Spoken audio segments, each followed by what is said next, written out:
dispatch. What do you got running on this alarm? 600, we haven't been able to dispatch anybody yet. 316 dispatch. 601 established command at Fitz and Harvey.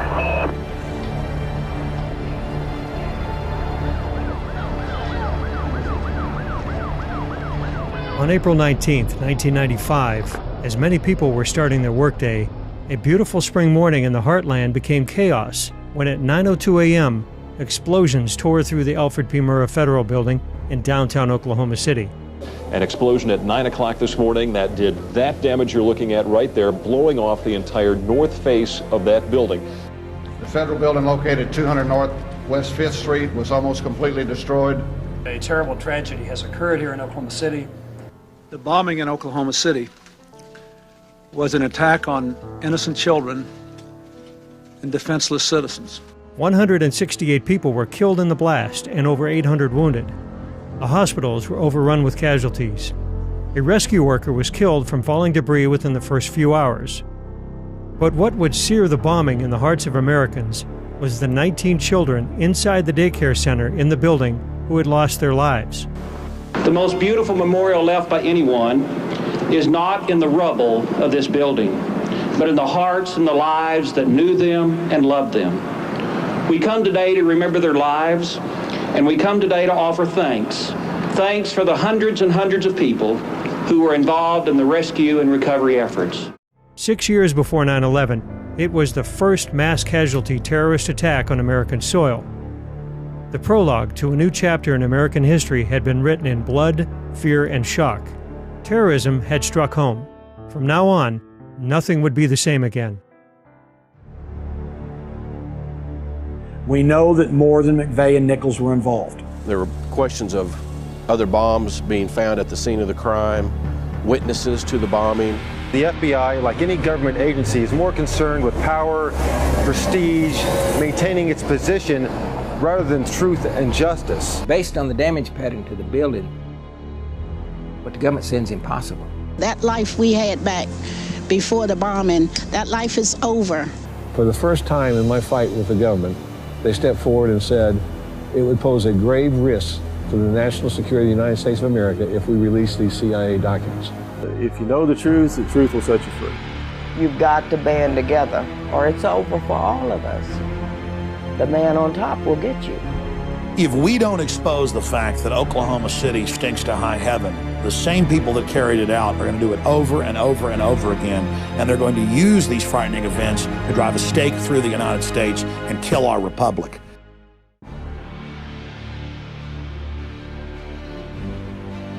Almost immediately, the Oklahoma City Police Department announced a be on the lookout alert for two Middle Eastern-looking suspects wearing blue jogging suits. Shortly before the bombing, they were seen by a witness running from the Murrah building and getting into a brown pickup truck, then driving away from the scene of the crime. It was soon determined that a truck bomb had exploded directly outside the building. Approximately 200 feet from the bomb crater, a VIN number stamped on a twisted axle identified the vehicle as a Ryder rental truck. Two suspects are in custody this evening in the bombing of Oklahoma City's Murrah Federal Building. Shortly after the bombing, a 26-year-old U.S. Army veteran, Timothy McVeigh, was pulled over by an Oklahoma Highway Patrol officer 60 miles north of Oklahoma City. He was stopped for speeding in his car without a license plate. McVeigh would admit to carrying a concealed handgun and was taken into custody without incident. It was the first time Timothy McVeigh had been arrested in his life. The original alert for two Middle Eastern males had been rescinded within hours of the bombing, and the identification number on the Ryder axle was traced to a rental agency in Kansas.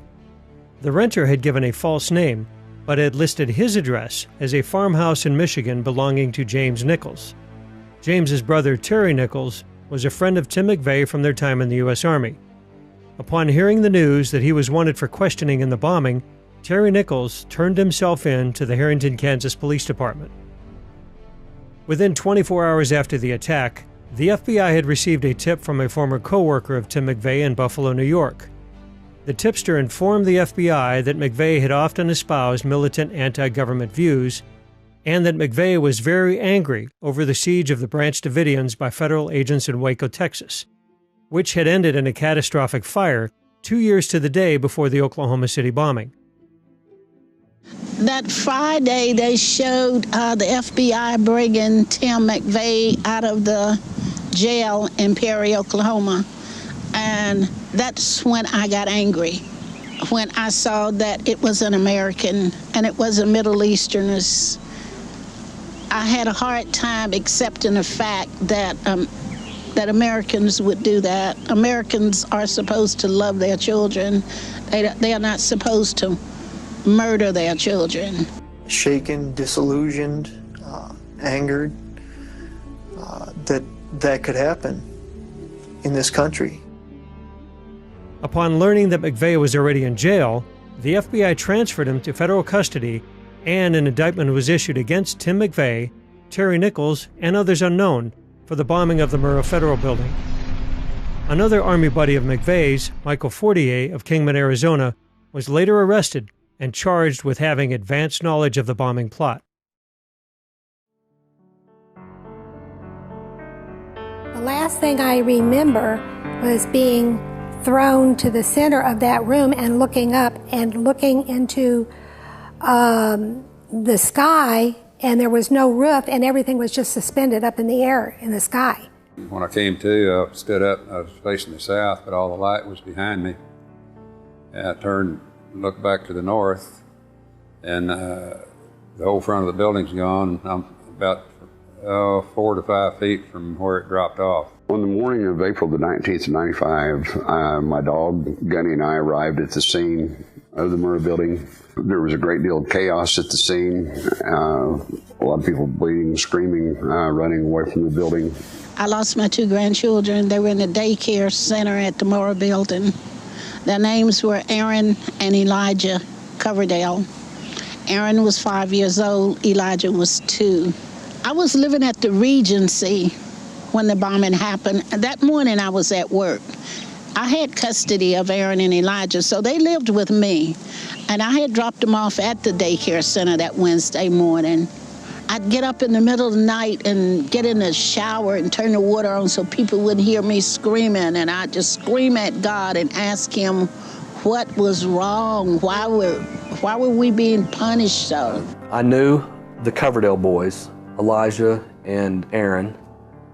These 2 boys, they were characters. Me being single and living in this apartment, I was kind of a party guy at that time, 27 years old. At one point in time, I had promised these 2 boys that I was going to give them some toys. And problem with that, living in the Regency, on the 18th floor, you leave something in your car, you don't want to go back down and get it because it's just a hassle unless it's ice cream. And so I left these toys in the car for the longest time, and I never did get them those toys until, after they passed away, when I gave them to Janie. Well, then I got watching the stuff down on the street, kind of got mesmerized by what was going on down on the street. While I was standing up there, there was a little girl that was taking a photography class at UCO that took a picture of the building, and I was in that picture. You could not see anything in front of you. The smoke was so thick and so black. And the only thing I can tell you is it smelled like sulfur. If you were in a chemistry lab, it smelled like sulfur. And she said, "You can't go that way." And I said, "Why?" She said, "There is nothing out there. It's gone."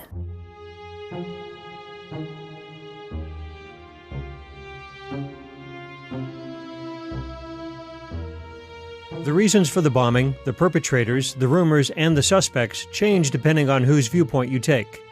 Like all controversial events, some of those closest to the event and farthest away are bound together by their questioning of the official story. The first questions were directed at the Bureau of Alcohol, Tobacco, and Firearms, which had launched the raid on the Branch Davidians. The Oklahoma City office for the ATF was located in the Murrah building and was the supposed target of the attack. Yet, no agents were killed or seriously wounded. Was the ATF office empty that morning? I asked him if I could speak with an ATF officer that worked in the building so I could find out if they knew anything about my wife. And he told me that they were in debriefing, and I asked him, you know, I need to talk to one of them, I need to find out something. And he said that none of them had been in the building, so they weren't hurt. They had been tipped by their pagers that morning not to come into work. The ATF told several different stories to explain their agents' curious absence. The most fantastic story was that 2 agents were indeed inside the building and were heroes that day. ATF agent Luke Franey claimed that he was knocked unconscious by the blast and, after an aborted helicopter rescue, crawled onto an outside ledge to escape his office. Franey reported that he then used his martial arts skills to break through several walls and injured his hand. Another agent, Alex McCauley, claimed that he was in an elevator at the time of the bombing. After free-falling for 5 floors, McCauley supposedly broke out and rescued several people. My crews were the crews working on the Murrah building the day of the bombing. Immediately after the bombing, they called me on the radios, and at that point they were going in to assist with, because the fire department hadn't even got there yet, they were going to check to make sure all the elevators were clear. They weren't aware, because they were coming from the south side, that the building on the north side was gone. So they went in to check the elevators, and that's when they found out how bad the damage was inside the building. None of the elevators went to free fall because the governor overspeeds were not tripped. The safety mechanisms on the bottom of the elevators were not tripped, so none of the elevators had a free fall condition. I think it was McCauley indicated that they were trapped in an elevator. So at the grand jury investigation, once I got the FEMA report that showed which elevator they were in, I said that there's no possible way they could have been in that elevator, because my men checked it and it was still locked from the top, and the doors were, the wall had caved in against the doors between floors, so they couldn't have gotten out of the elevator without assistance. Jane Graham worked in the building for over a decade, was vice president of the Federal Employees Union, and has testified before Congress on labor issues. She knew everyone in the building and bore witness to suspicious behavior that morning.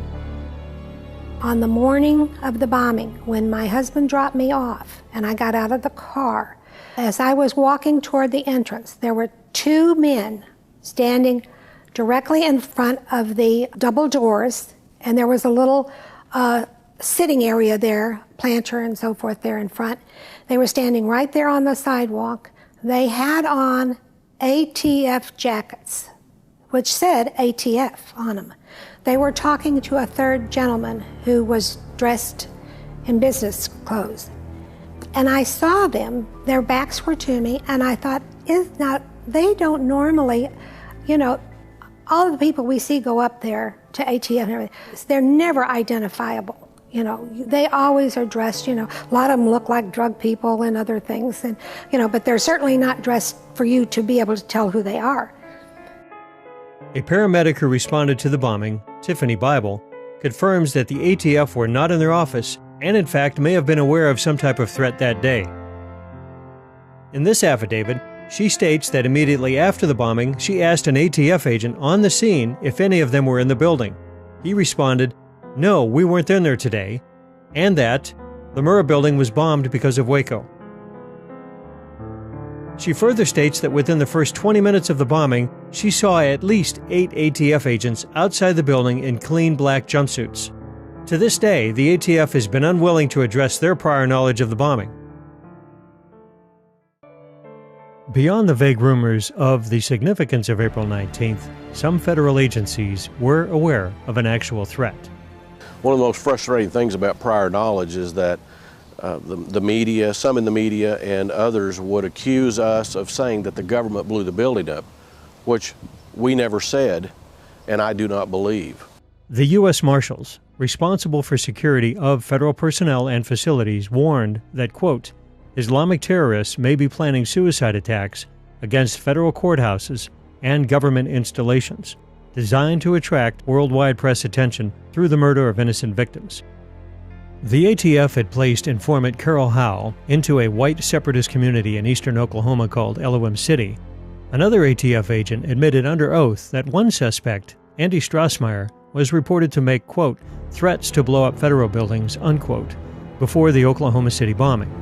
Furthermore, Carol Howe actually drove Strassmeyer and other suspects to Oklahoma City to scout bombing targets. Was this the source of the ATF's suspicious behavior the morning of April 19th?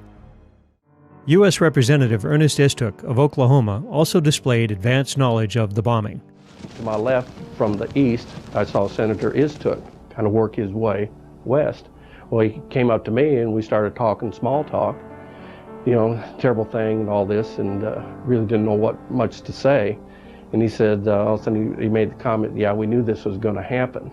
I noticed the lady back behind me by a backhoe over there taking pictures. She identified herself as an attorney, Lana Tyree, and she was with Ernest Istook. And she made a comment to me that Istook told her that they were aware of a bomb threat since April 9th. You didn't really think much about it until this grand jury and stuff started probing into it, and people were claiming that there wasn't any prior knowledge. You know, I started thinking about it and got with Dave, and we put two and two together, and we said, hey, somebody knew about a prior bomb threat. You know, this ought to be known. Everyone who knows me knows I would not sit idle if I knew about a conspiracy of silence. I would never rest until such a conspiracy was exposed, but I know of no such conspiracy. Istook has denied this evidence under oath, but he has never answered the Oklahoma County Sheriff's deputy's challenge to subject his opposing versions of prior knowledge to polygraph testing.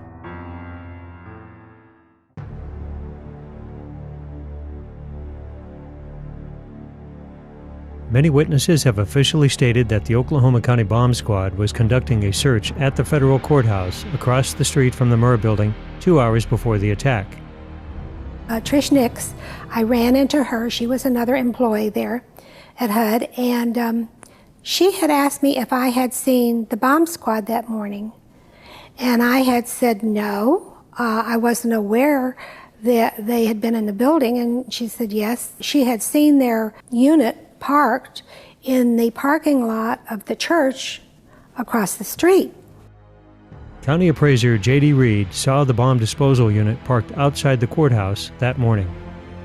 Despite multiple eyewitnesses, the Sheriff's Department denies this claim. If that building was under threat and they were getting bomb threats, and this was a daily thing or a weekly thing, or if they've gotten many threats or only one, the parents of the children in that daycare deserve to have been notified. People do not keep children in daycares where there are bomb threats made. Under the pressure of mounting evidence, ABC's 2020 reported on many of these puzzling questions a year and a half after the bombing. At issue increasingly for some of the victims and their families, what did authorities know or suspect before the explosion that federal workers and the children arriving at the Murrah building did not know or were not told? There was this fairly large truck with a trailer behind it, and it had a shield on the side of the door, and it said bomb disposal or bomb squad below it. Authorities now claim in federal investigative reports that the huge, ominous truck with its trailer was being used by a deputy to run routine errands. Other documents obtained by 2020 show that someone called the Executive Secretariat's office at the Justice Department in Washington and said the Murrah building had been bombed. But this was 24 minutes before the blast. No action was apparently taken. According to the show's producer, the Justice Department actively intervened to prevent an in-depth follow-up to this segment from airing nationally.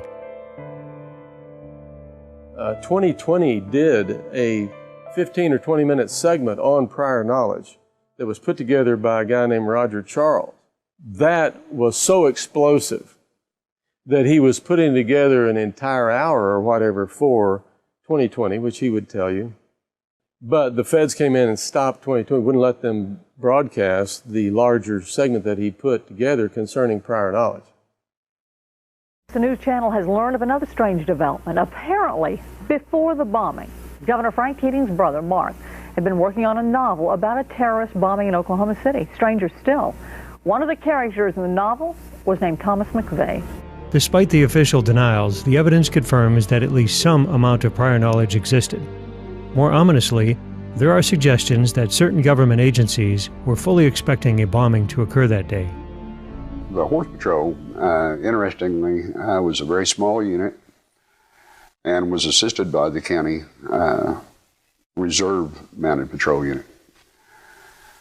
For whatever reason, on the morning of the bombing, they had been assigned and had already met at the Oklahoma City Equine and Canine facility and had prepared their horses, their tack, and uniforms to go downtown for crowd control. Rarely, very rarely would they go down and patrol or work the downtown area for crowd control for anything. The importance of exposing prior knowledge cannot be understated. Those individuals who understood the danger beforehand and did nothing are just as guilty as those who lit the fuse on the bomb.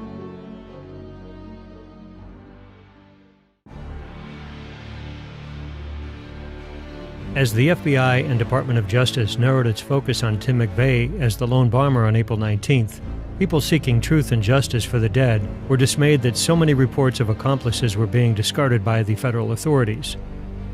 The first sketches of the suspects released by the FBI clearly indicated that 2 people were involved in parking the Ryder truck in front of the Murrah building, and the original BOLA, or Be on the Lookout alert, had mentioned 3 suspects.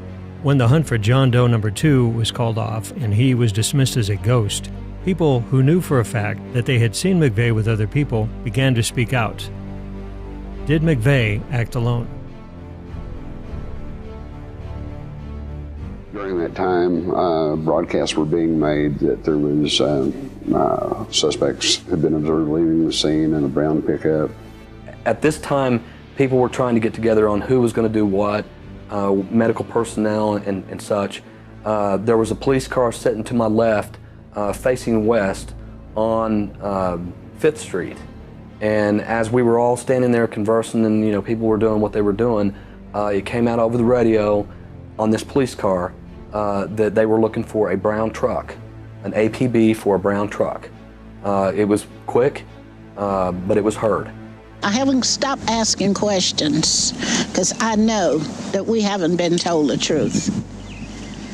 I've talked to too many people that saw Timothy McVeigh that morning, saw Timothy McVeigh in Kansas and saw Timothy McVeigh in Oklahoma City. Not one person saw him by himself. Timothy McVeigh stepped out of the truck. I walked him over to, let's say, 10, 11 feet away from the truck itself. I pointed a direction downtown, which is to my right. He seemed to acknowledge where I was talking about. At that time, the gentleman walked back to the truck. I talked to him. I also noticed there was a passenger in the truck at that time. And mostly, it was a John Doe 2 thing, because as you remember, it's the greatest manhunt there's ever been. And then all of a sudden, hey, he doesn't even exist. If he doesn't exist, what was the deal about the manhunt? I mean, things like that. That was continually coming out. I know for a fact Timothy McVeigh was with another individual on the morning of April 19th, right before the bombing. Because the evidence is overwhelming and compelling that there were other perpetrators and they were not pursued. In the very early days after the bombing, the decision was made not to pursue any more of those individuals. In the days before the bombing, Tim McVeigh was seen making preparations with other suspects, not Terry Nichols or Michael Fortier, but others unknown, whom the authorities seemed uninterested in finding. Yeah, the man that I saw on the phone that day, that was actually on the phone, was McVeigh. I'm 100% sure of that. He had a partner with him that had shoulder-length hair, that was leaned up against the wall facing him. Then at one point, he turned to the guy to his right, who was leaning against the wall, shoulder-length hair, and said, "He told us to stay here." I did go up to the FBI at 50 Penn Place and told them my story. If I remember right, I think they actually sketched out the second person that I was describing, which was shoulder-length hair, tan, stocky build, a light plaid type jacket shirt kind of mix, kind of goofy looking guy. A convenience store clerk reported to the FBI that McVeigh had purchased fuel for a Ryder truck at her store 2 days before the bombing, even pointing out on the register tape when the purchase was made. Accompanying McVeigh was another suspect. This example is only one of many eyewitness accounts that diverge from the official narrative. And although the government states that McVeigh never scouted inside the Murrah building, A Secret Service investigator reported that she had seen him in the building, also with a second suspect. The official narrative dictates that Tim McVeigh alone rented the Ryder truck in Junction City, Kansas on April 17, 2 days before the bombing. He and Terry Nichols supposedly constructed the bomb on April 18. But the bulk of eyewitness accounts assert that the Ryder truck was at Geary Lake for several days before that. I retired April 11th, 1995, and after finishing up that morning, I decided to stop by here and fish at Geary State Lake, which is right in this general area here that I was fishing from, the pier or jetty. And I stayed here most of the afternoon fishing, of course, with no luck. And later on that afternoon, I had decided to maybe go back over this way over here to the other point back there and see if I'd have any luck. When I noticed a Ryder truck over there. I was sitting at home one day and my wife came in from work and she said that she had been stopped in a roadblock up here at Geary Lake in reference to the Oklahoma City bombing and the making of the bomb here at Geary State Lake and with a Ryder truck. And I said, well, you know, I had told you about the Ryder truck I had seen there before this. And that's how I became aware of it. And then the next thing I knew, she told the ATF and FBI, the people at the roadblock, that what I had seen. And before I knew it, my house was swarming with agents. McVeigh stayed at the Dreamland Motel just outside the gates of Fort Riley, Kansas, while he rented the truck and built the bomb. Once again, eyewitnesses state that he was not alone, and the Ryder truck was there for days before the FBI insists it was. The maid at the Dreamland saw McVeigh's friend with the Ryder truck, and when shown a sketch of John Doe number 2, told the FBI, "My God, who did the sketch? It looks just like him." All these reports indicate that more than one Ryder truck was involved in the bombing, and more people than the government is letting on. Justice for these killers will be certain, swift, and severe. We will find them, we will convict them, and we will seek the death penalty for them. It was promised to the people of Oklahoma City and to the rest of America that every single person responsible for the bombing would be caught, tried, and held accountable for the harm they had inflicted. It was expected that this promise would be fulfilled. Nevertheless, as eyewitness testimony and other promising leads were being carelessly discarded, replaced only with the lies and inconsistencies of federal officials, a deep but private suspicion grew in the minds of observers that perhaps a government cover-up was underway. Was this mere incompetence, or was there something else at work here? I was a police officer in the Tulsa Police Department for 27 years. And in 1995, when the Oklahoma City bombing occurred, I was requested by the local FBI office through our chief of police to assist any way I could and look into the bombing, and using my contacts as an investigative journalist, which is what I did on the side, to try to find out anything we could find out about the bombing, McVeigh, Nichols, and just kind of follow the investigation any place it went, just follow the leads. I was still working the case. Davis and David Hoffman, 2 Oklahoma City police officers, and one of them, it was one of the first ones in the building, and he saw some things in the building. He saw the biggest damage to the building was the pit, which was in the back of the building and went down like 2 or 3 floors. He saw all of that, you know. That never came out in the news. It wasn't part of the investigation. It didn't count. In other words, if it didn't fit the mold that the Department of Justice under Janet Reno set for the FBI, then it wasn't put in the case, period. The FBI bragged about its handling of the deadliest terror attack in American history, but gigantic holes in the case were being ignored by the media. McVeigh was first suspected because he rented the truck under the name Robert Kling. One of the first pieces of evidence used to link McVeigh to the bombing was problematic. I went to Junction City. I went out to Elliott's Body Shop, and I spoke to Mr. Elliott. I told him who I was, and I said, I would like for you to tell me what happened the day Tim came to rent the Ryder truck. And he said, you mean the day Tim and his friend came? And I said, Tim wasn't by himself? He said, no, ma'am. The FBI has been designated by President Clinton as the lead federal agency in this investigation. Incredibly enough, there remains an extra unidentified leg that was found in the rubble. Oklahoma State Medical Examiner Fred Jordan testified in court, "We had 8 people with traumatically amputated left legs. However, we have 9 left legs. We have 1 leg too many." Stephen Jones, McVeigh's defense attorney, detailed in his book, Others Unknown, the significance of this extra leg. Former chief pathologist for Northern Ireland T.K. Marshall performed over 2,500 autopsies on bombing victims and told Jones that, in all the years in Ireland, we identified every innocent person that was killed. There was never an unknown victim. The FBI collected 1,034 fingerprints during their investigation, but an agent admitted under oath that these prints were not run through the National Fingerprint Database. Nikki Deutschman was the jury foreperson for the federal trial of Terry Nichols.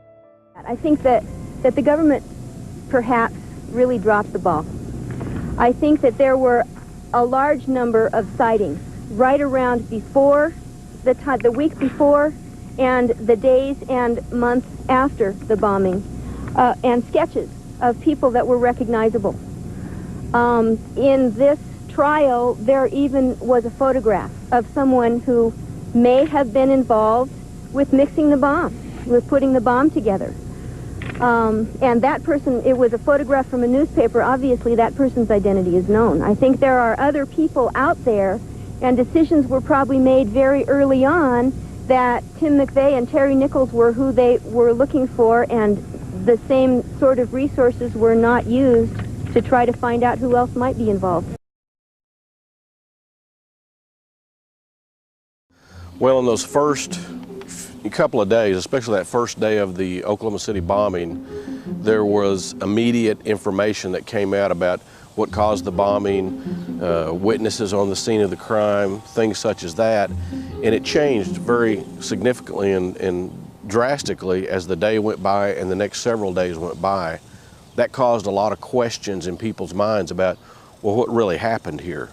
The reason I started doubting the official story that was coming out, you have to understand that the state, the local media were doing a good job the first day.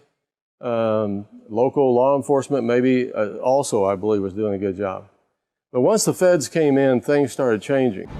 The police and emergency crews are talking about moving us back because of the danger of a possibility of another explosion. I think he said another bomb. Another bomb, move back. Oh my God, another bomb.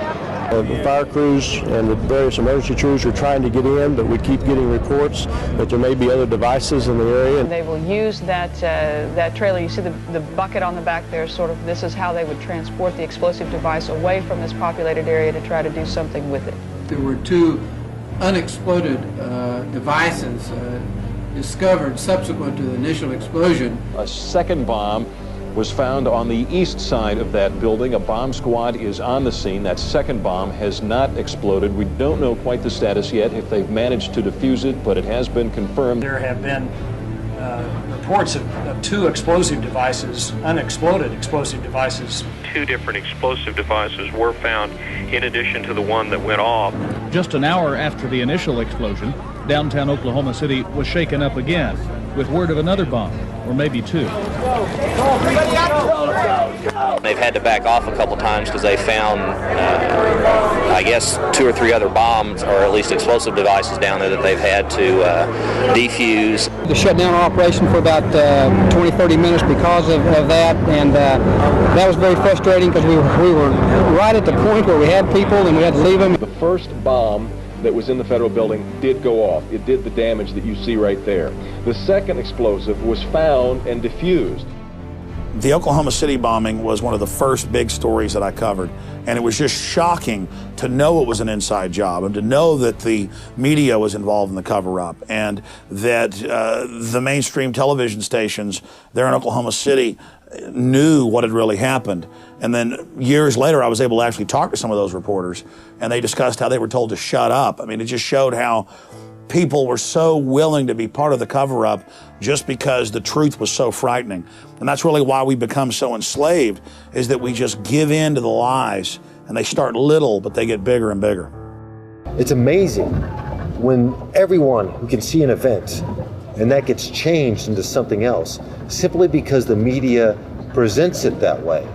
That means the media is complicit in the cover-up. They're not hapless. They're not ignorant. How come I can figure this out and CNN can't? The controlled corporate mainstream media is essential to a cover-up like Oklahoma City being successful. And that's why the mainstream media has lost so much credibility. Because all over the nation, people have seen things like Oklahoma City over and over again, where you see the live footage, you see them removing the bombs, you see the governor admitting it. And then later the media says, we never said that. That's what conspiracy theorists say. At first, the media reported on some of these bothersome pieces of evidence, but they became little more than parrots for the Justice Department as the official story was railroaded into the public mind. Been listening to Mike McCurry, President Clinton's spokesperson at the White House. Apparently at this point we know a little bit more than the White House does, because we have been able to confirm that it was a car explosion. That word coming to us from Mayor Ron Norick earlier, 1,200 pounds of explosives parked out in front of the federal building. And ATF has confirmed that as well. Who's going to investigate the investigators? Who's going to investigate the prosecutors? Who's going to hold them accountable? Who's going to hold us public officials accountable?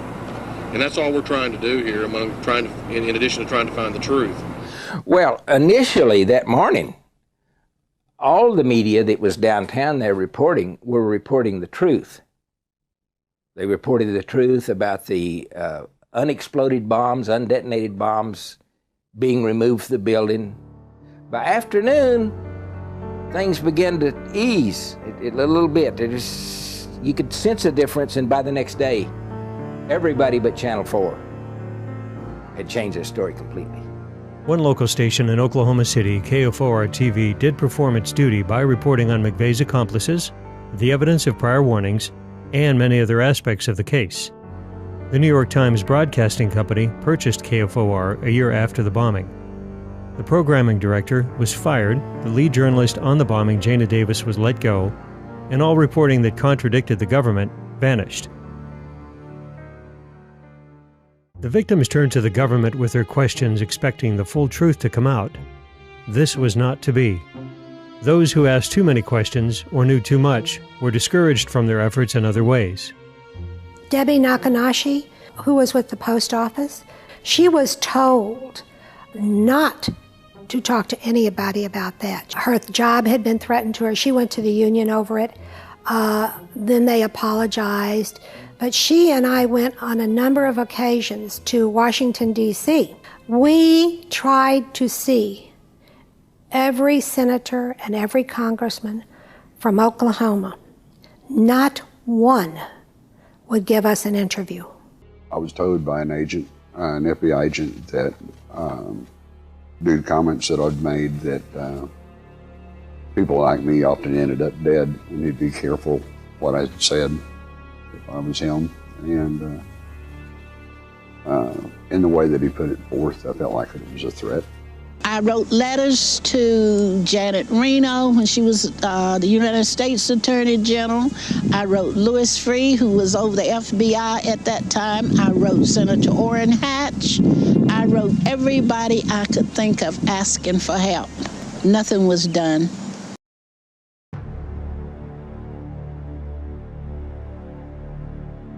When the government decided that the investigation was over, a federal grand jury was impaneled to hand down indictments. This is usually a straightforward process. But the federal prosecutors were not counting on one grand juror, Hoppy Heidelberg, to actually ask questions of his own. My name is Hoppy Heidelberg, and I served on the federal grand jury that was supposed to investigate the Murrah Building bombing in Oklahoma City back in 1995.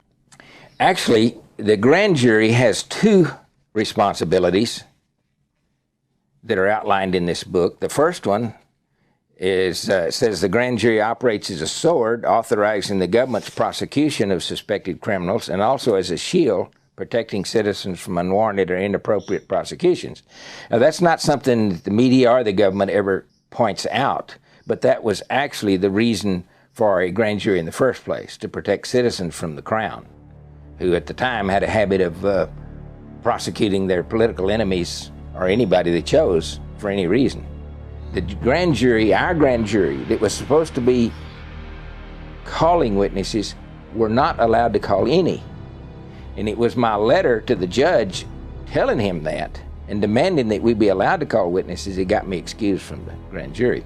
What you will hear and what they say that's a lie is that the grand jury foreman is the only one that has the right to do this or that.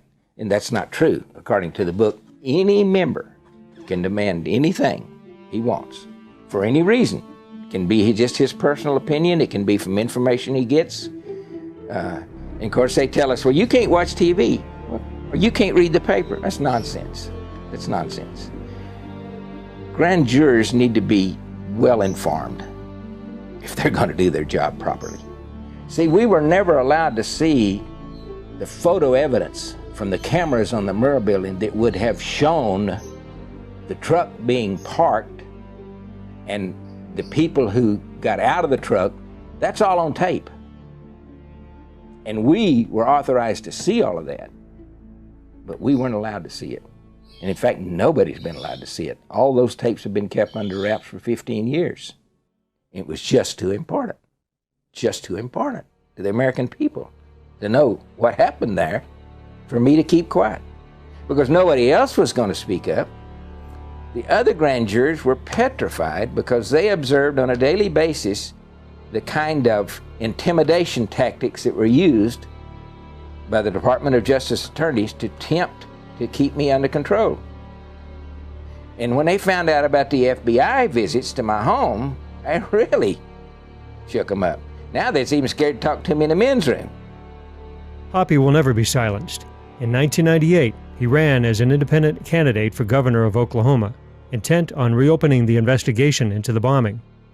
After being excluded from the gubernatorial debate, Hoppy walked on stage to ask Governor Frank Keating why.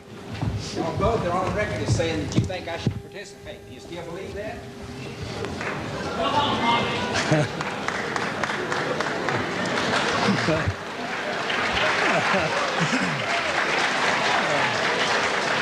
Thank you, audience. Mr. Jenkins, your follow-up now.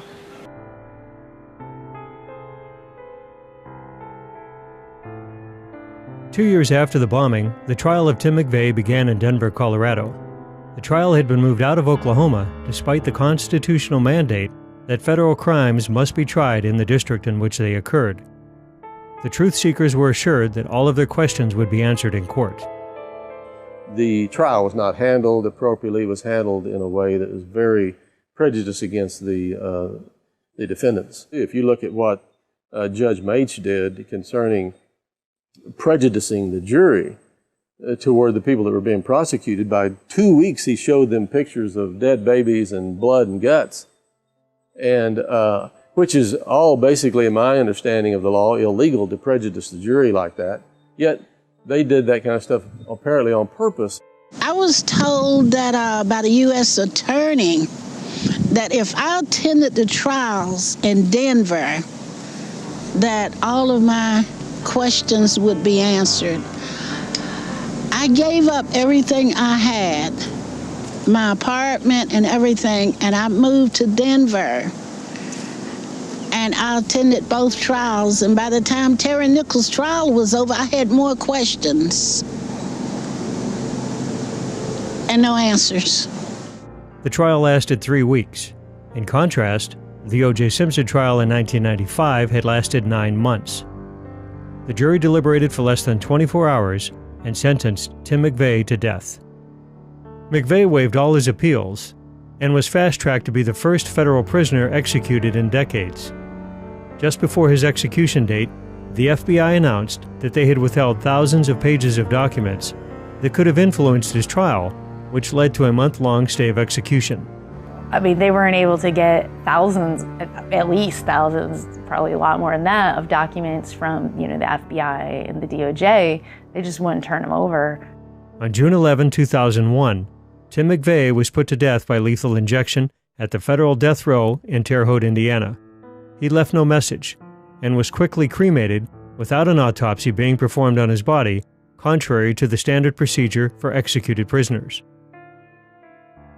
Terry Nichols was tried and found guilty in a separate trial and received a life sentence without the possibility of parole. In 2004, Terry Nichols was then tried in Oklahoma on state murder charges in the prosecutor's hope of imposing a death sentence. Nichols was found guilty, but a jury once again refused to execute him. Those jurors did the best job they could with the case that was presented to them. I think what their statement says is they knew there was something wrong and somebody had some involvement here, but they also, as they have said themselves, that there were lies, there were mistruths, there were bungling, there was arrogance, there was things that were not pursued like the other John Does, and so they felt like there was a reasonable doubt. Michael Fortier became a witness for the federal prosecutors, received a 10-year sentence, and was released in 2006 directly into the Witness Protection Program. Justice, the government announced, had been served.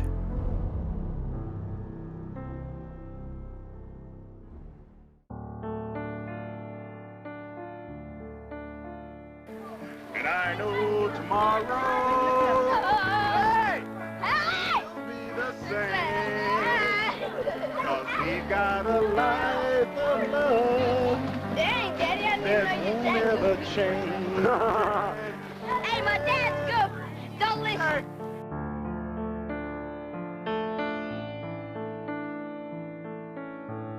As the government proclaimed justice for all impacted by the bombing, the people back in Oklahoma still sought the truth and knew now they were on their own.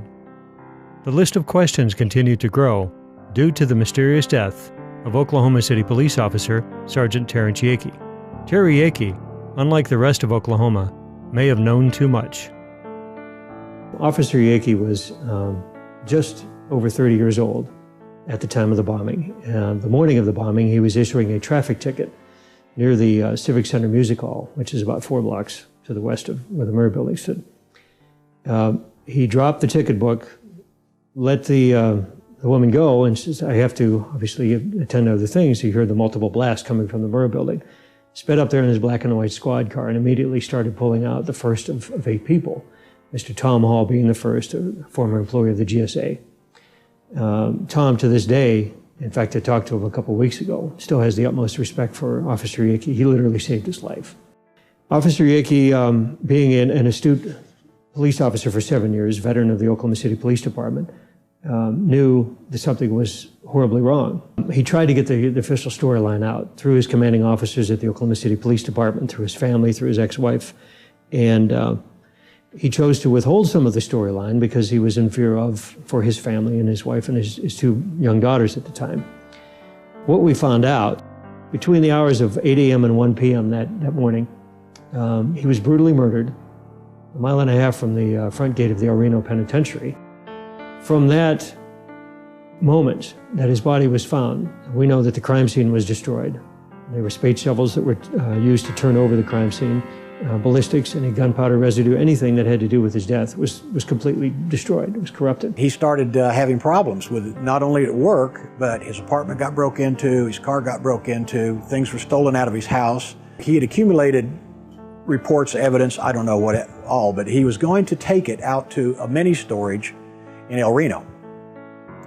And he left one night, and he told a friend of his that they were going to go out to dinner. He says, I got to run out and put some stuff in mini storage, and as soon as I shake these feds that are following me, I'll be back and we'll go to dinner.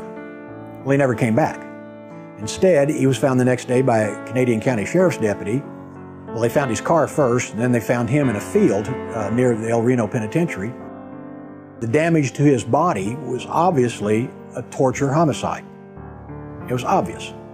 But what intrigued me the most, that he had several cuts on both of his wrists, inside both elbows, both jugular veins. He'd been beaten. He had ligature marks around his neck. He had handcuff marks on his hands, on his wrists. And he had a small caliber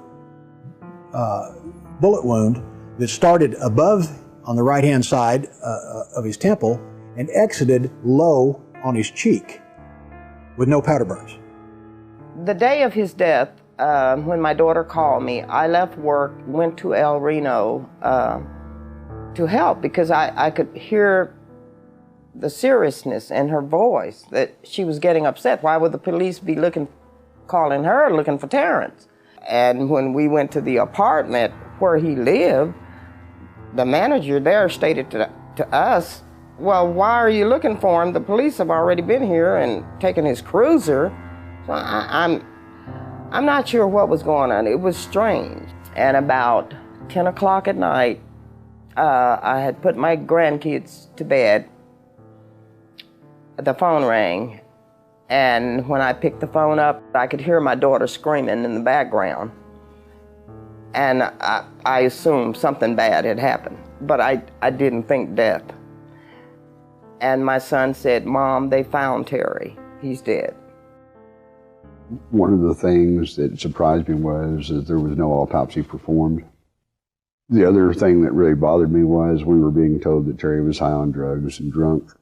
And, of course, the medical examiner's office did a report on Terry and his injuries, which was really not an autopsy, but just an overview. And it showed that his BAC was 0, meaning no blood alcohol content. There was no drugs in his system. It bothered me that they didn't treat Terry like a police officer like he was. He was a good guy. And he never said to us that I'm depressed. I need help. Not to me, or not to his sisters. I think it's only fair that we know, as Terrence's family members, what happened. Officer Yakee's official cause of death was suicide. And that was actually laid out in the medical examiner's report at the Oklahoma State Medical Office, Examiner's Office. We've since were able to retrieve that record.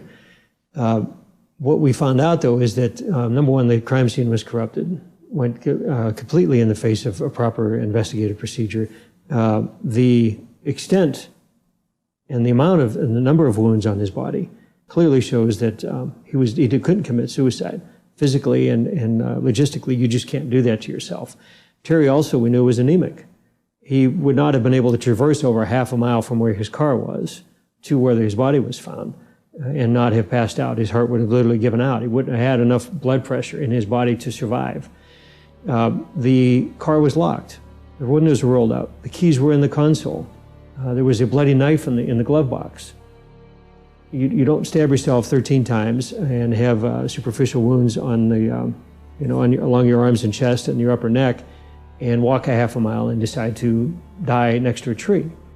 Being the family of an officer, I expected some kind of care and consideration for us, being the family of Terrence. There was another detective by the name of Mullinex that told my daughter that she looked at too many movies and she needed to see a psychiatrist. When we were asking questions, wanting to know about his belongings, wanting to know about things that happened during the course of where they say they found my son. And I don't think this was very kind of them and considerate of us being family, that they should have talked to us like that. But they did. And as far as I'm concerned, that made me more suspicious of what happened to my son. The brutal torture and murder of Terry Yakee served not only to silence his voice, but the voices of other first responders who may have seen something that would shed light on what really happened. Those who keep their silence know exactly what Terry saw, but he will never be forgotten by those who ask questions and demand answers.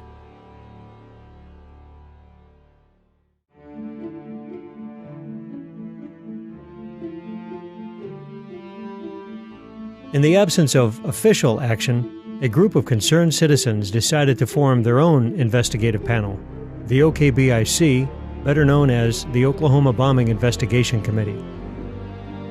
Their goal was to compile enough evidence that would attract attention by the media and the government, and therefore compel a more thorough investigation.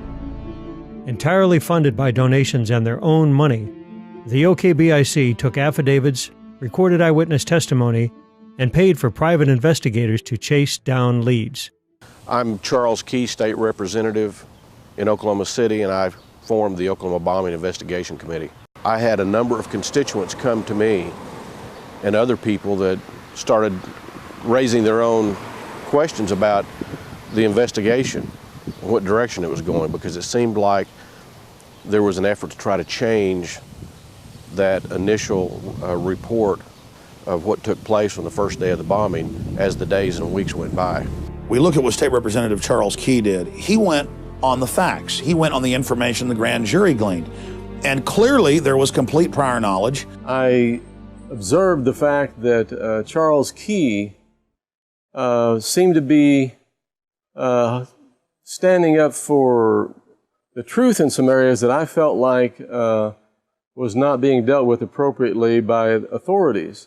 The Oklahoma Bombing Investigation Committee was formed for one purpose, and that's to obtain the truth. First I thought, that's just another politician trying to get a little publicity.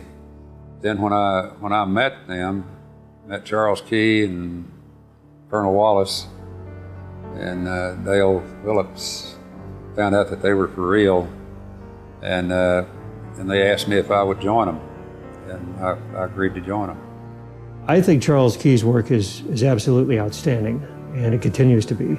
Even to this day, we're looking at, 16 years on almost, coming this April. Charles took a lot of risks. When we saw what was going on with the investigation and that it was trying to move away from the early facts that were presented by law enforcement and by the media, we pursued establishing a county grand jury in Oklahoma County, something unique to Oklahoma and just a few other states in the country that allows citizens' grand juries to be impaneled to investigate things such as this. The committee meetings were very serious. We fought the government at every level, all the way through to the Supreme Court of the state. We had a lot of people that came forward and brought us a lot of information that we wouldn't have gotten any other way. We were pursuing all the information that we could get our hands on about the bombing, and we were trying to get a congressional investigation of the bombing. I was in awe at the amount of effort that they put in that first 6.5 years before the book was released. And then to have the book released, come out to the general public 3 weeks before 9/11 occurred. And to see every single obstacle that was thrown in their face, from all the way from the news media to financial to emotional, and interviewing over 329 victims, family members, and survivors. And these people were consistently basically saying, I am not going to fail. I'm not going to quit. I want the truth to come out on this. So we formed the Oklahoma County Grand Jury to have essentially a citizen's investigation into the Oklahoma bombing. And that caused us to have to get together a number of signatures from citizens of Oklahoma County, which we did. We got, 11,000, 12,000 signatures. We only were required 5,000. And by getting all those signatures, getting them validated and everything, we then got an X amount of money, a lot of money, and the opportunity to set up a grand jury. Well, they turned the grand jury over to our enemy, which was Bob Macy, and basically gave him the money, and then he proceeded to investigate us. I wrote a letter to the district attorney, Macy, told him what I had seen and that I wanted to testify in the grand jury. I got a letter back from him telling me that the grand jury did not want to hear anything I had to say about the bombing. After the Oklahoma County Grand Jury was actually initially formed, then there were some efforts to try to stop that by the Oklahoma County DA and others. And at that time, we organized ourselves in a more formal way. We hired private investigators and some others to help us put the information that we had gathered together in a form that we could present to that county grand jury. 4 or 5, 6 months into the investigation, we started suspecting that our phones were tapped. And I don't remember how we got the information, but we were given a number that we could dial, and it would either confirm or that it were tapped or that they weren't. And we'd dial this number, it would confirm it.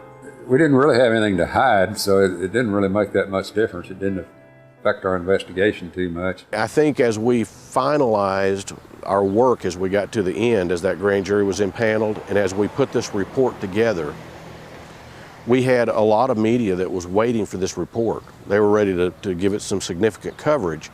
And our report came back from the book publisher about 2 weeks before 9/11. And one of the things that we said and some others said during that time frame, as before and after 9/11, that the reason that we did this is because if you don't ask the questions and you don't hold government accountable in everything that it does, not just bombings like this, but everything, then you'll have the same mistakes happen again, and they will get worse as time goes on.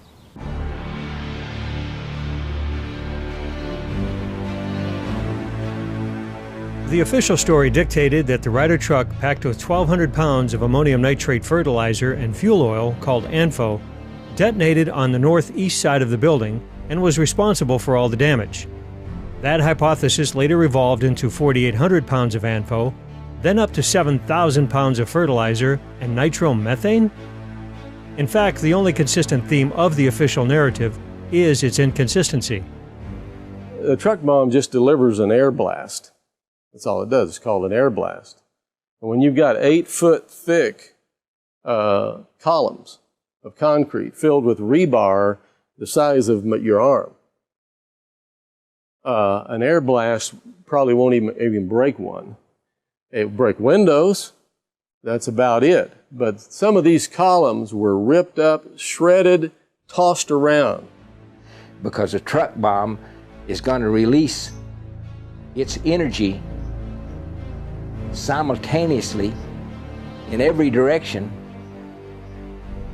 And so the damage pattern to the building or whatever structure it's parked in front of and intended to blow up, if it's a big structure, bigger than a truck bomb can take out, the damage pattern is going to be roughly a semicircle. Now, I looked at the building. I was on the bomb squad for a couple of years. I've worked some bombings. And I looked at the building and I knew that the damage done to that building couldn't have come from a truck with ANFO in it. A blast does not turn corners. And it did look like that there was a secondary explosion or a more intense explosion towards the east side of the building. Explosion, or that portion of the explosion, did basically clear everything from the front of the building to the south wall. The Oklahoma Bombing Investigation Committee was presented with evidence that explosives planted inside the building were responsible for the collapse and most of the casualties.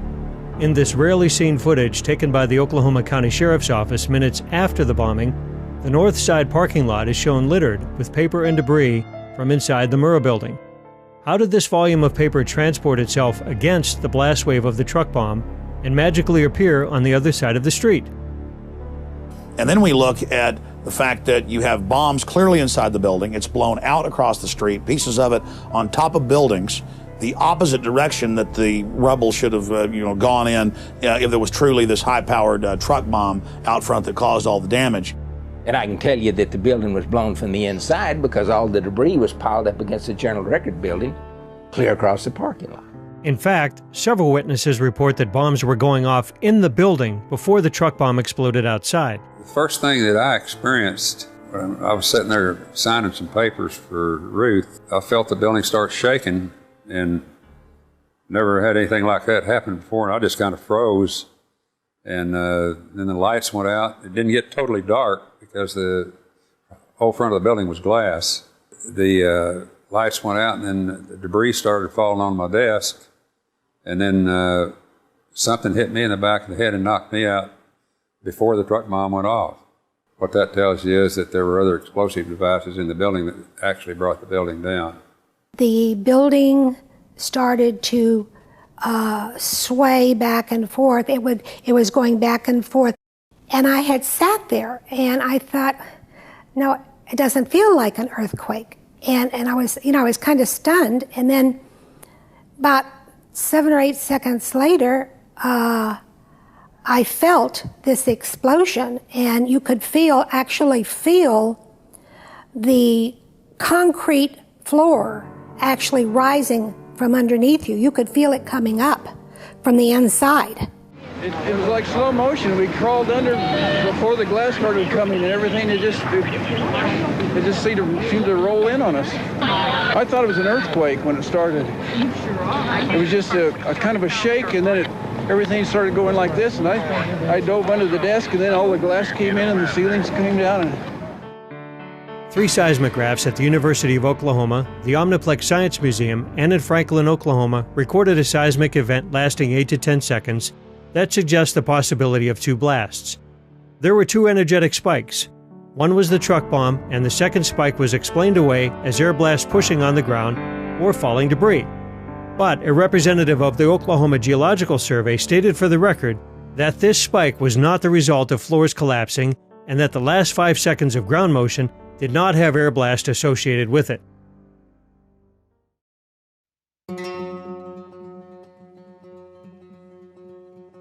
The Khobar Towers bombing in 1996 in Saudi Arabia killed 19 U.S. airmen. That bomb was several times larger than the bomb supposed to have been used in Oklahoma. It left a huge 85-foot crater, yet there was no major structural damage on the simple slab building. What happened in Oklahoma City to cause the major horizontal support beam to fail and the complete failure of these 2 series of columns on the east side of the building? This collapse was responsible for most of the casualties. The crater, when seen from above, is offset from the major structural damage in the building. For some reason, the official story has inflated the size of this crater. The bomb, at least I've seen where the reports from the different agencies have said the bomb extended from the cab to the tail of the truck. And one of the things that really bothers me about that is the rear axle from the truck went down and collided with the car in front of the Regency Tower about a block and a half away. The front axle of the truck was hurled eastbound and struck a parking meter about a block and a half away in front of the YMCA building.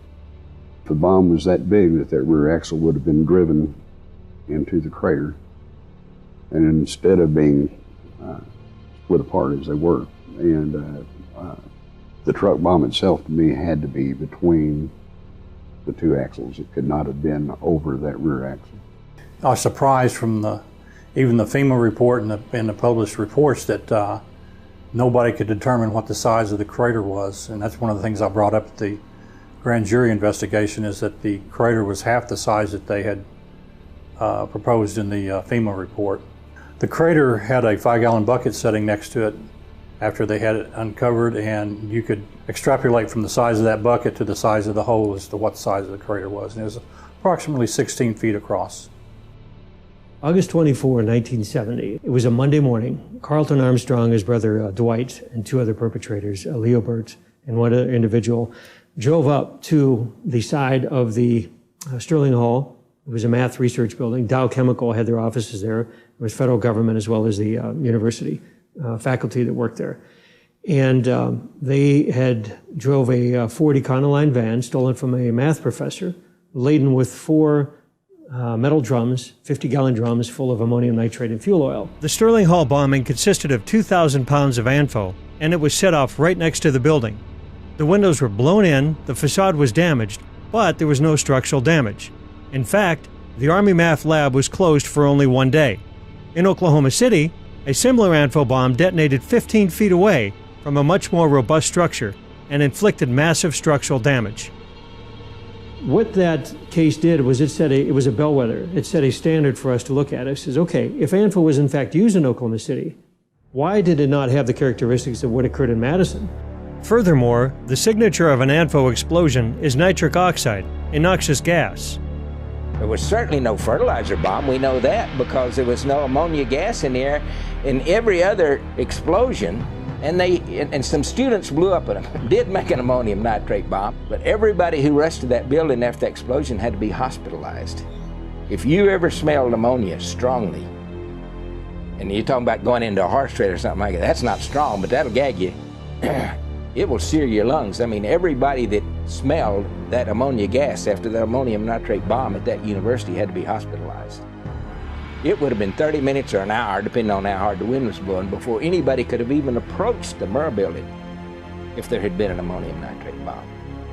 There were other search and rescue personnel that were down there immediately from St. Anthony's Hospital and nearby, as well as office employees from the surrounding offices.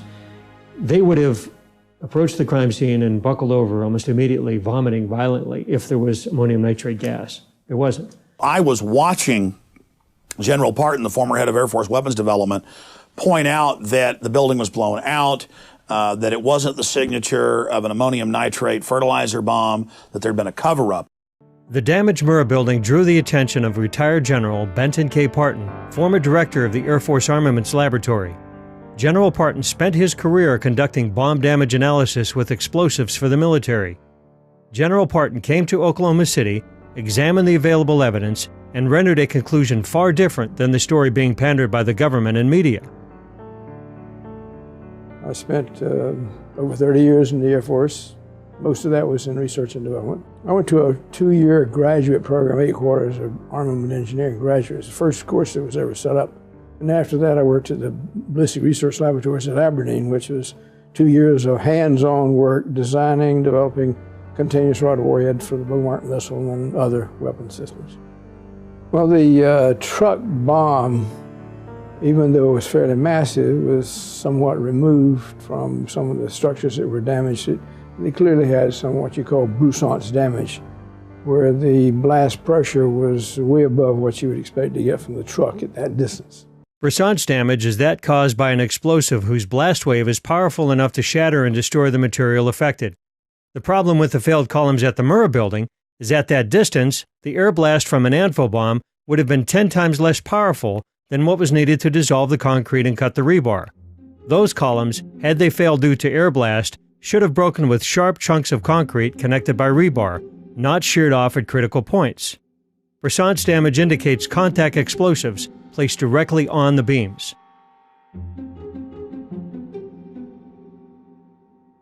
Even more perplexing is the total collapse of column B3, which caused the floors on the east side to pancake onto one another. The building was gutted to within feet of the other side.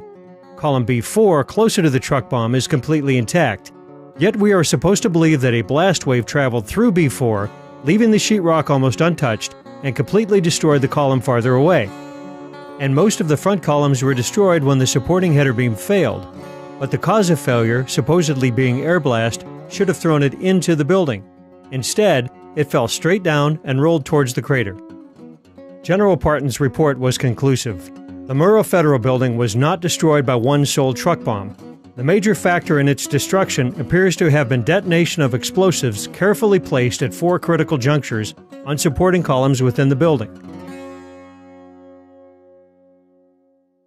Many independent experts concurred with the Parton report. Sam Cohen, inventor of the neutron bomb, issued this statement. I believe that the demolition charges in the building that were placed inside at certain key concrete columns did the primary damage to the Murrah Federal Building. It would have been absolutely impossible and against the laws of nature for a truck full of fertilizer and oil, no matter how much was used, to bring the building down. The FBI put all their weight behind the lone bomber theory and tailored the evidence to fit that scenario. Dr. Frederick Whitehurst, a supervisor at the FBI crime lab, turned whistleblower over the Bureau's handling of the evidence in the Oklahoma City bombing. Released a report today condemning the FBI crime lab for mishandling evidence and for slanting its analysis.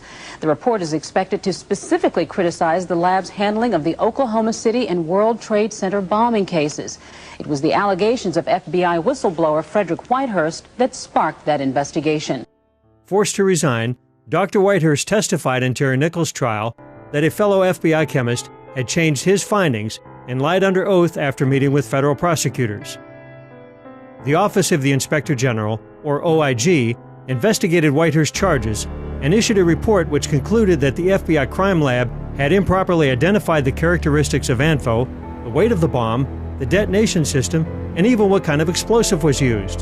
The Oklahoma City case will get a lot of attention because what the Inspector General goes on to at some length to say in his analysis of at agent testimony in some of the pre-trial stages is that one agent in particular made sort of seat-of-the-pants estimates about the Oklahoma City bomb, but then couched them in his reports, in his written reports, as being the result of scientific evidence.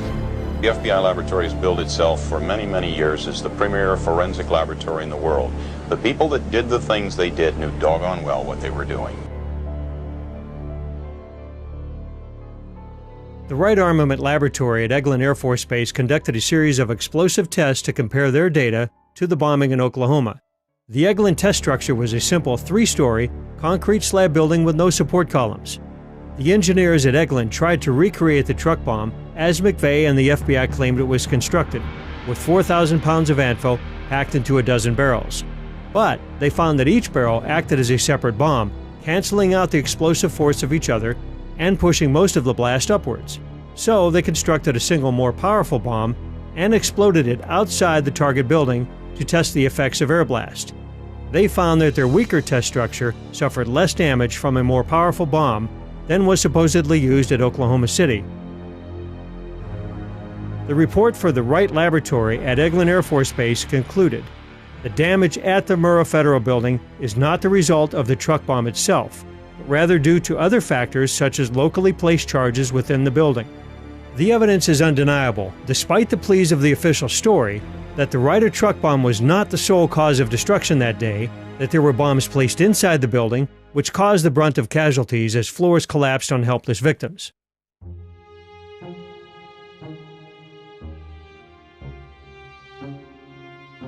And the rescuers apparently had to abandon the people they were trying to rescue temporarily. Were you there a minute ago when somebody yelled they thought they'd seen a second device? Yes, sir. We were close to the parking area trying to recover a victim.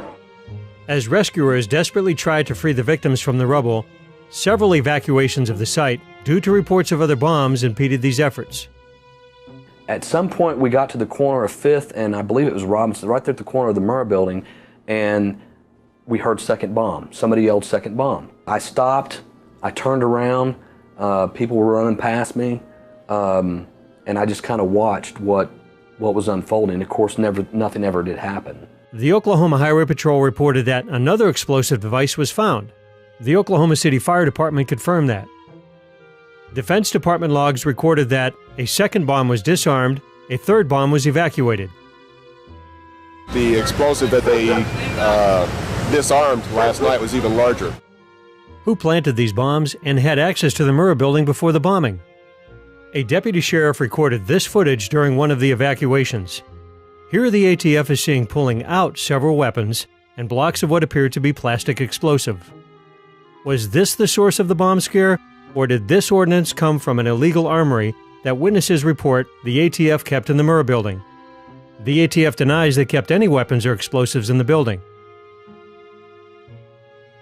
Day 1, hour 2 of the bombing, the most significant event that happened is when they said they found other bombs in the building. The second most significant event was that they moved everybody back and held them back. There were still people alive trapped in the building, but they came in with 2 trucks and backed them up to the Murrah building, and a bunch of these guys dressed in blue jackets with no letters on the back started taking boxes of files out and putting them on this truck. We were told by a blonde female agent that there were files so serious to the government that until those files were located, there would not be any recovery effort.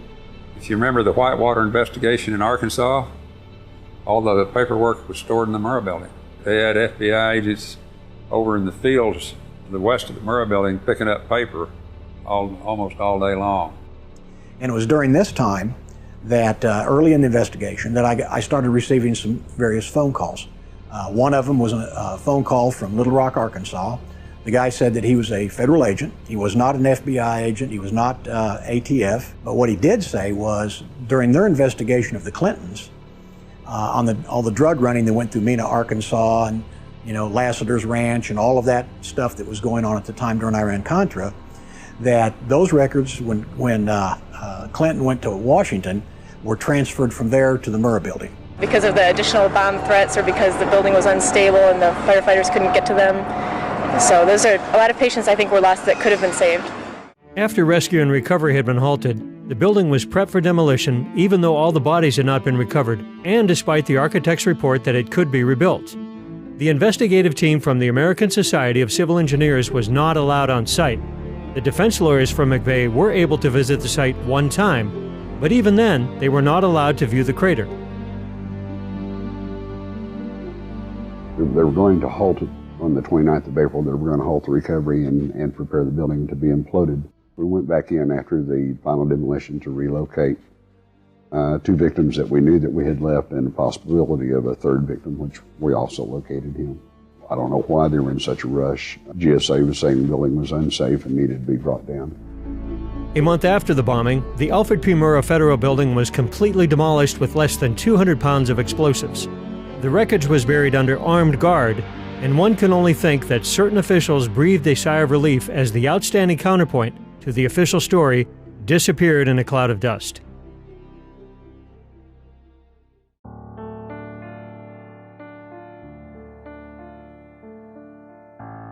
Tidbits of truth about the Oklahoma City bombing would often come from the most unlikely of places.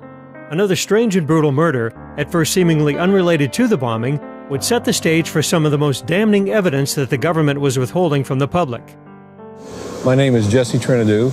I'm an attorney from Salt Lake City, Utah. My brother, Kenneth Michael Trinidou, was murdered in the Federal Transfer Center here in Oklahoma City in August of 1995. Kenny had a hard life. You know, I've often thought about that and how he ended up the way he did. He was an incredibly bright man, an incredible athlete. He set the national record in high school for the 2-mile run as a freshman.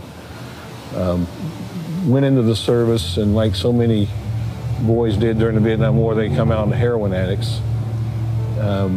He robbed banks, or 2 banks, to support that habit.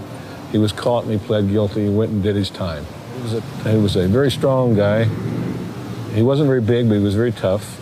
He was easygoing, but he wouldn't back down. So that if you pushed him, you were going to get a fight, and it was a fight you were going to lose. We loved him and stood behind him, and he was a good man.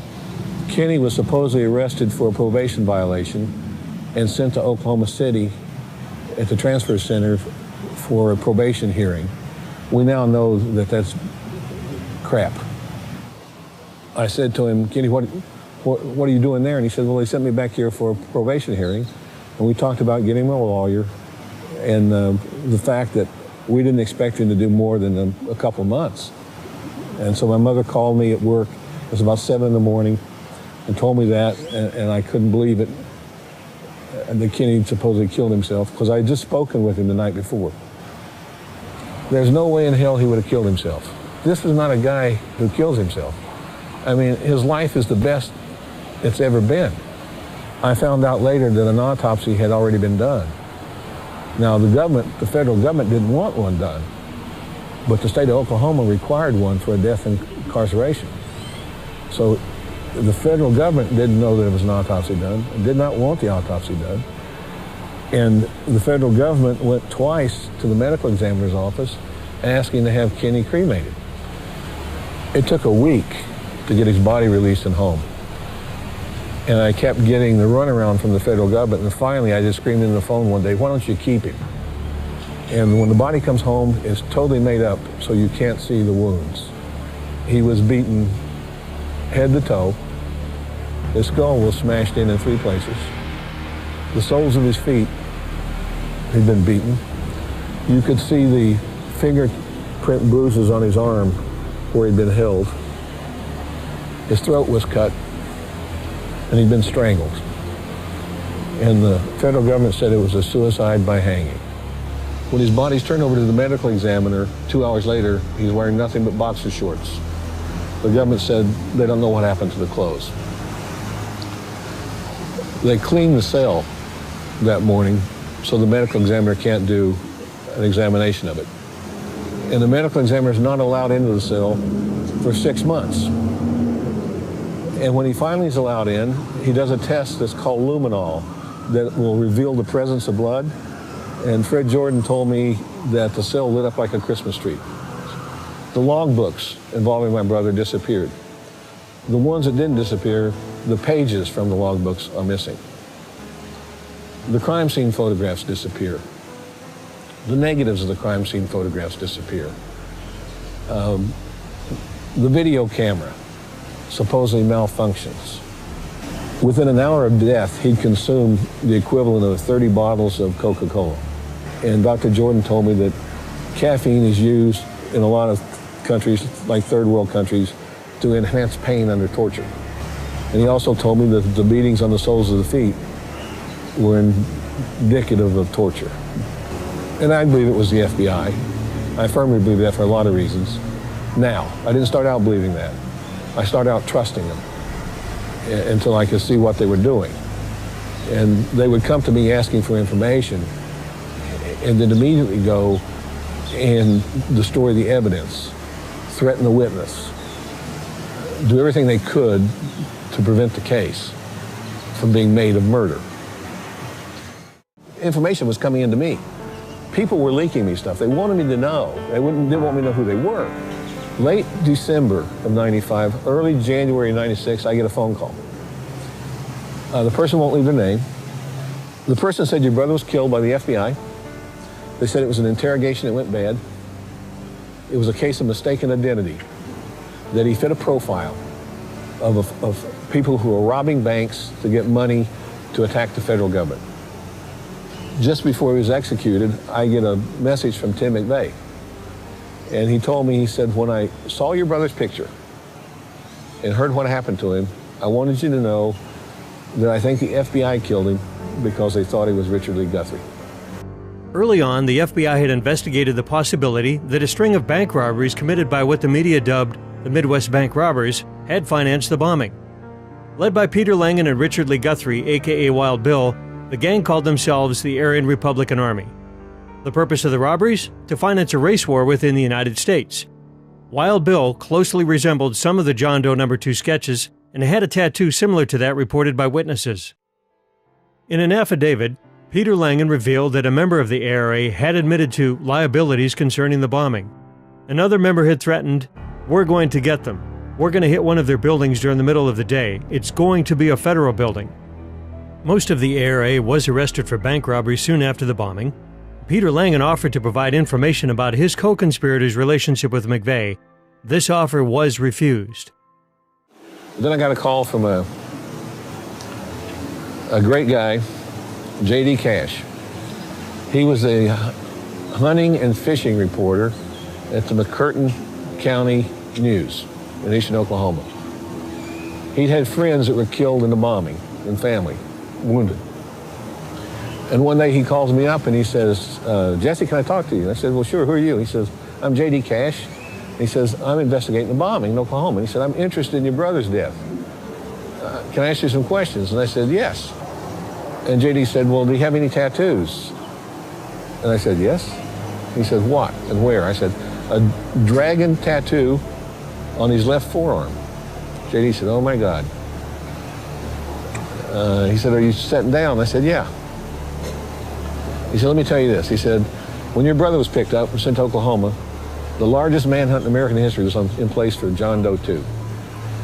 We didn't start out to solve the Oklahoma City bombing case. We started out for justice for my brother. But every lead, every trail, every bit of important evidence has brought us to the Oklahoma City bombing." Now, the Freedom of Information Act is an act Congress passes that says the government's supposed to turn over documents and information to you that you request, unless there's a good reason not to, such as national security. I bring the first FOIA suit saying I want all documents showing a link between the FBI and the Southern Poverty Law Center and the Oklahoma City bombing. And the FBI comes back and says there are no documents. They didn't know that I'd been leaked 2 teletypes from FBI Director Louis Freeh, then Director Louis Freeh, talking about Elohim City, talking about informants, talking about the Southern Poverty Law Center, talking about the fact that McVeigh had called Elohim City 2 days before the bombing asking for more help. So I sue them, and they walk in the court and they tell the federal judge there's no documents. Well, I file those too. The federal judge looks at him and he says, you go back and you do a manual search and you bring everything you find back in the court. Well, then they come back and plead with the judge and they say, Judge, we promised anonymity. And if we have to disclose these documents, it will reveal their names and their lives will be in jeopardy. German citizen Andreas Karl Strassmeyer, a.k.a. Andy the German, came to the U.S. in the early 90s. Professing neo-Nazi beliefs, he moved to Elohim City, becoming their chief of security. He was reported by ATF informant Carol Howe and others to make threats about bombing federal buildings and assassinations of public officials. It is known that McVeigh called Elohim City twice, looking for the mysterious German, when members of the ARA were living with Strassmeyer. McVeigh also attempted to reach Andy's attorney Kirk Lyons by phone in the days before the bombing. We started looking at Strassmeyer real hard, and this guy didn't add up either. He was on special assignment and disappears and shows up in Elohim City. He came in through Texas and was placed at Elohim City. Now, why Elohim City? I mean, nobody in Germany, if I haven't heard of Elohim City and I live in Oklahoma, how does anybody in Germany hear of this place? Well, evidently, it was from a lawyer named Kirk Lyons. I start putting dots together. I start finding out who these people are and who they know and who they run with and what their background and what their history is, and we create a picture from this. We have Strassmeyer doing all this paramilitary training, takes over as chief of security of a place that didn't need any security, tells them they need to get rid of their shotguns and deer rifles and buy assault rifles and SKSs and AKs and stuff like this because they're going to be the next Waco. Well, he scares them down there. They don't know what to do, so they start, gearing up for the last days of the book of Revelation. Strassmeyer is an interesting character, these documents we got from the court. It's my understanding he's a German intelligence officer. He is apparently, after the bombing, taken out of the country by a former CIA operative back to Germany. His visa, as I understand it, had expired, and no one picked him up, and he was smuggled out through Mexico and back to Germany. I said, why wasn't Andy Strassmeyer questioned? And one of the attorneys said, oh, we did question him. I said, yeah, but you waited until he got back to Germany, and then you called him up over the phone and asked him, did he have anything to do with the bombing? At Tulsa, at Lady Godiva's, which is a strip bar, one of the strippers named Shanti said that McVeigh and Strassmeyer and several people had come in a few days before the bombing, and there was a Ryder truck parked out in the parking lot. What we can say about Timothy McVeigh's connections to Elohim City is that he called there at least twice, once on April 5th and once on April 17th, that he checked into a motel within miles from there, that he received a speeding ticket within miles from there, and that he also calls outlying areas of Elohim City residents or acquaintances. So very briefly, those are his provable connections to Elohim City. The Southern Poverty Law Center, along with the FBI, kept informants in Elohim City. One of these may have been Strassmeyer, the supposed neo-Nazi. Known primarily for its work in litigating against hate groups and its outspoken chief counsel Morris Dees, the SPLC has also become an informal intelligence gathering arm of the FBI and now the Department of Homeland Security. They share the same interest with the federal government in suppressing what they knew about prior knowledge. By the FBI's own admission, there were at least between 4 and 6 informants at Elohim City. I don't know what the population of Elohim City is, but it sounds like whenever 3 people get together to talk about overthrowing the government, 2 of them are working for the government. Andy Strassmeyer's roommate at Elohim City was Michael Brescia, a young skinhead from Philadelphia who was also a member of the ARA. He was later convicted for bank robbery and also bore a striking resemblance to the John Doe No. 2 sketches. The FBI and the ATF had something to hide in eastern Oklahoma. Was McVeigh in Elohim City? If so, what was he doing? My name's Josiah Stone, and I was on a spiritual journey. I integrated quite quickly into Elohim City, and I was able to identify with their concept of life because I was looking for some answers to my own life. I saw Timothy McVeigh at Elohim City 8 weeks prior to the Oklahoma City bombing. And I remember him distinctly because he has a distinct face. But he was smiling. He was smiling. He was happy as he could be. These people were loaded for bear, and they were ready. And they meant business. I believe the mindset at Elohim City was they didn't give a damn whether they were implicated in it or not.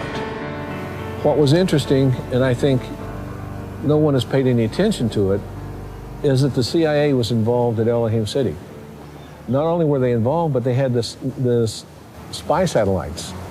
The National Geospatial Intelligence Agency. I never heard of them before. They run the spy satellites. They had them over Elohim City. I think one of the things that may be most productive to getting at the truth was the discovery of an operation the FBI had in place since about 1991 called PATCON. P-A-T-C-O-N. It's short for Patriot Conspiracy. It was an idea they had to infiltrate every militia group, every neo-Nazi group, every group critical of the government in the United States. The plan apparently was to put informants in with all of these groups. And I think Elohim City was a PATCON operation. I think McVeigh was obviously involved in it. Now, whether he was a target or an operative, I don't know, any more than I know whether the government intended to blow up the Murrah building. But they knew it was going to happen, and they knew McVeigh was going to do it, and they don't stop him. As alleged in David Hoffman's book, The Oklahoma City Bombing and the Politics of Terror, Strassmeyer first aroused suspicion that he was an undercover operative when he was caught in Texas entering a federal building at night with a key code. Did he have access to the Murrah building also? When we interviewed Jane Graham, who was a survivor, she said that when she went to work, it was either the day before or 2 days before, I don't remember which, she parked in the basement parking, and when she got out of her car and was walking across the parking garage, she saw 3 guys down there wearing coveralls and placing putty on the columns and stringing wire between the putty. Later, she picks out one of the guys from photographs and says, that's him, and it was Andreas Strassmeyer. Strassmeyer was there listening, going over the plans. He was listening to everything. He was, what they were talking about, looking at place, pointing to things. But when they were talking, whatever they happened to finally be talking about, and when I was looking at him, at that point, then he left and went over to the other side of the building so I wouldn't keep watching him. The second man that was there, who appeared to be military, he's the one that the man in charge told to put the stuff back in the car. The second man obviously was taking orders from the first man because he had wire in his hands, which I thought was telephone wire. It's that real light color, thin wire. And he also had what appeared to be gray putty. Well, that's exactly how you string composition C4 with det cord. And the details are chilling. We'll also focus on surveillance cameras that caught the bombing on tape and maybe the men behind the bombing. The News Channel has new information tonight that there's a chance surveillance tapes could be the smoking gun evidence. Now, we asked candid questions in a rare face-to-face meeting with ATF officials close to the investigation. We learned that video collected from downtown businesses the morning of April 19th may someday be played before a jury. Officials won't say who or what exactly is on the tape. However, numerous sources have confirmed the tapes exist and that they reveal more than one bomber. And I said, I want 2 other things from the FBI. I want the tapes from the surveillance cameras leading up to the Murrah buildings on the day of the bombing, on the different buildings around the Murrah building. And I want the tapes from the cameras on the Murrah building, because I had received a government document that said surveillance cameras show the bomb detonating 3 minutes and 6 seconds after the suspects exited the truck. Suspects, not one, plural. The fight now is over those tapes. They don't deny they exist, they just say we can't find them. Now, the notion that this is the biggest crime the Bureau had ever investigated in that point in time, the largest mass murder in American history, the 2 most important pieces of evidence you have, the arrest of McVeigh and the videotape showing McVeigh delivering the bomb to the Murrah building, you can't find?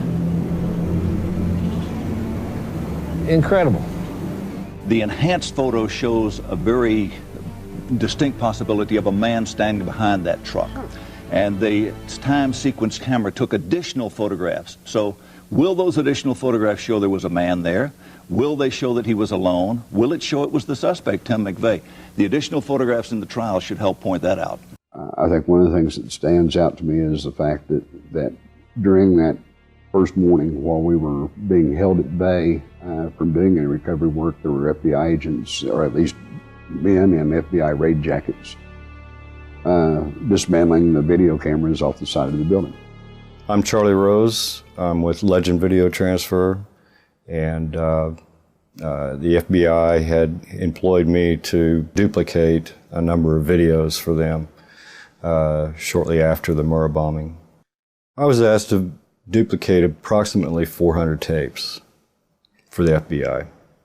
We had 2 FBI agents in the office. We had 2 studios set up for duplication, and each FBI agent was required to stay in the room with each of us that were in that room. Really didn't have the opportunity to sit back and watch the videos. There's probably a lot to learn, you know, from the videos that they saw. Some of them are meaningless, but others, you know, could make some powerful impact on what actually happened. The government will not release the film that was in the video cameras on the front of the building that would show whether I was accurate or not accurate. Of course, the other Achilles heel is the videotapes of the building itself from the different surveillance cameras that no one's seen. If McVeigh was Lee Harvey McVeigh all by himself, the lone nut with the truck, then why don't they show us the videotapes of the truck? Show us the videotapes of him getting out. Or was there more than him in the truck? There were like 22 films in the area that were confiscated by the FBI that would have shown the truck being pulled up, people getting out of the truck. It would have shown what was going on at the time the explosions took place. And obviously they confiscated those, and it didn't take much to figure out that the federal authorities weren't trying to get to the truth. They seemed to be covering up things. Their first objective is to protect the agency, not to do what's right, not to do justice, not to serve the American people. It's to protect themselves. And they will do anything to do that.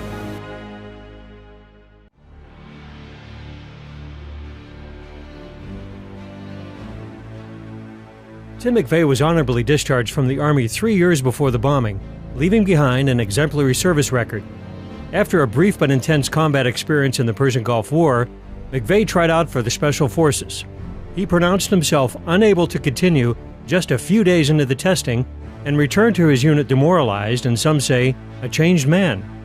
Through being able to see Timothy McVeigh's letters to his defense team, this is really behind-the-scenes stuff, letters to his family, the memos that the defense team writes, which detail his mood from day to day, some of the medical reports while he's in prison, which detail his thoughts. On the one hand, you have the McVeigh who's mad at the government. On the other hand, you have the McVeigh who works for the government. The defense team themselves could never obtain his full military records, and that even though they were ordered by a judge. Where does he turn up? He turns up in Buffalo, New York. And while he's up there, he creates what's known as a legend. Now, legend is when you go undercover or you get sheep-dipped. Sheep-dipped means you change your identity, you change who you work for, and become a new person. He changes his personality up there, and all of a sudden he's ranting and raving about the Turner Diaries and overthrowing the government and all this other nonsense to where they're going. This guy's a wacko. He works up there 6 months and disappears. Where do we find him again? Going into militia meetings and doing the same thing, making sure he's noticed. If you look at Lee Harvey Oswald and Tim McVeigh and other patsies, they're very similar. They're in the military, they've got security clearances. McVeigh wrote a letter to his sister, who turned it over to the FBI, in which he admits that he was selected out of Special Forces training to participate in covert operations, to help run drugs to fund these operations, and to assassinate security risks. Mere bravado? Or was McVeigh telling the truth? The FBI had put wiretaps on the McVeigh family's phone after the bombing. And so I'm reading this conversation back and forth between his mother and his sister. There's actually a few of these conversations where they say, "We don't understand why the FBI won't listen to us and why the media is reporting that Timothy McVeigh washed out or dropped out of Special Forces." They're saying, no, we were told that he was still active in the military and that he was working on these covert missions. And he told his family, he told many others, Terry Nichols has signed an affidavit, that McVeigh believed he was out there infiltrating militias and right-wing groups and was preparing to set them up. And then, of course, he later learned that he was the guy that got set up. If McVeigh was working for the government, what are we to make of the involvement of Terry Nichols, the only convicted accomplice? When Nichols had been convicted, but not given the death penalty, in federal court and in state court, he could not be tried again. He wrote to then Attorney General Ashcroft and said, "Come and see me.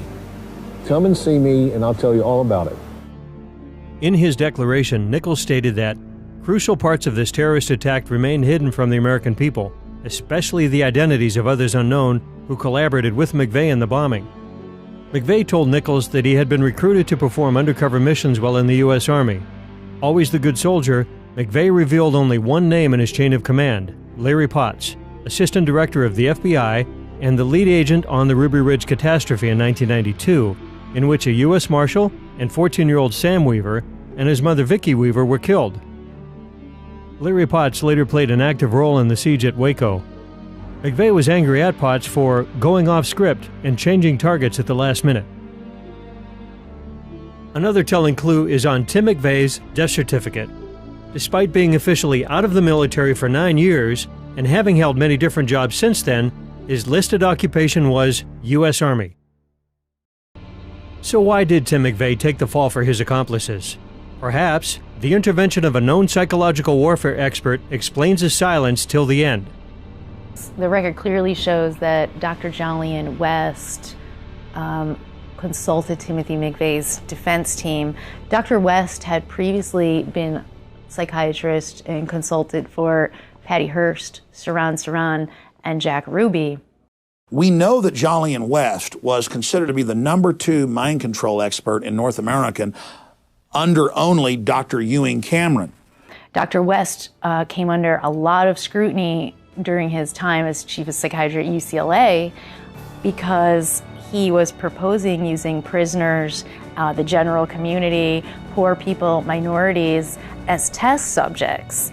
And then West's career continues to flourish through the 80s, and he continues his research into hypnosis, branches out into terrorism and cults, even consulting and later writing about the Waco massacre. Dr. John Smith, that's even his real name, was the protege of Dr. Jolyon West, Mr. Mind Control, and he was McVeigh's doctor in prison. Today it's reported that he is one of the head psychiatrists, one of the head doctors at Guantanamo Bay. The fact that you've got the protege of one of the fathers of modern mind control now being the head of psychiatry at Guantanamo Bay, which is an admitted mind control laboratory, that's even mainstream news. I mean, you couldn't make this up in a spy novel. Truth is always stranger than fiction, and it's all hidden in plain view.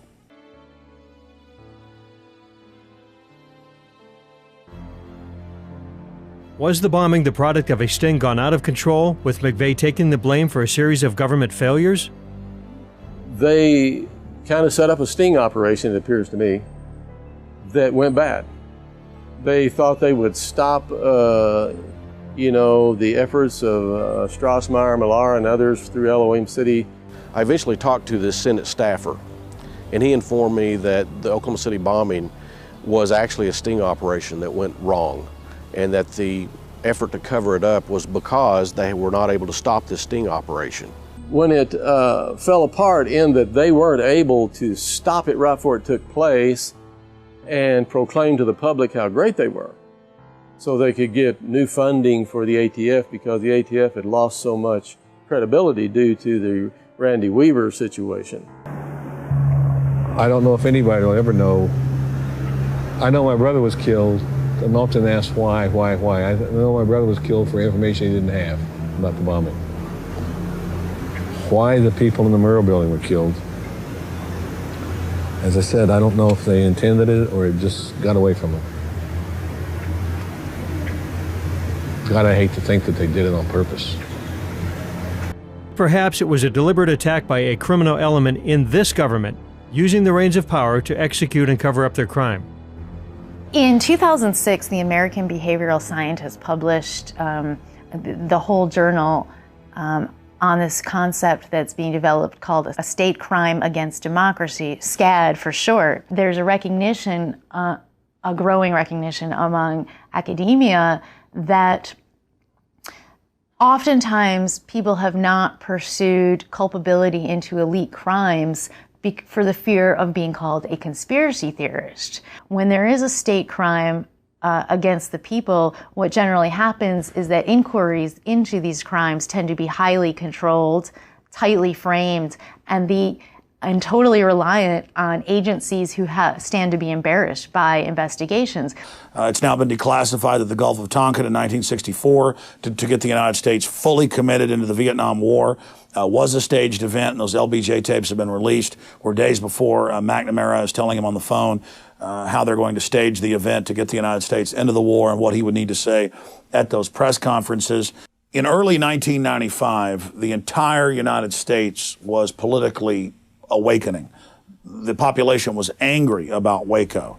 They were angry about the United States losing its sovereignty and Bill Clinton trying to pass anti-Second Amendment legislation. The federal government was forced to basically come in and create a crisis so they could demonize anyone who thought the government was too big or out of control.